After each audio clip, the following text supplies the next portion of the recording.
நாளை தினம் மாசி 1. மகா சக்தி வாய்ந்த விஷ்ணுபதி புண்ணிய காலமான இந்த அபூர்வ நேரத்தில் நீங்கள் சொல்ல வேண்டிய 3 சக்தி வாய்ந்த மந்திரங்கள் இதோ. மகாவிஷ்ணுவின் மூல மந்திரம் ஓம் நமோ நாராயணாய. இதனை 108 முறை ஜபிக்க வறுமை நீங்கி சகல சௌபாகியங்களும் உண்டாகும். விஷ்ணுபதி விசேஷ ஸ்லோகம். மங்களம் பகவான் விஷ்ணு, மங்களம் கருடத்வஜ, மங்களம் புண்டரீகாட்சக, மங்களாய தனோஹரி. இந்த ஸ்லோகம் விஷ்ணுவின் முழுமையான பாதுகாப்பை உங்களுக்கு தரும். மகாலட்சுமி கடாட்சம் கிடைக்க ஓம் ஸ்ரீம் ஹ்ரீம் க்ளீம் மகாலட்சுமி நமக.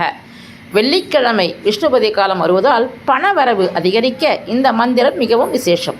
நாளை காலை விஷ்ணுபதி புண்ணிய காலம் 10:30 மணி வரை இருக்குது. அந்த நேரத்தில் நீங்கள் கொடிமரம் உள்ள பெருமாள் கோவிலுக்கு போங்க. 27 வெள்ளைப்பூக்கள் வச்சு உங்கள் வேண்டுதலை பெருமாளிடம் வைங்க.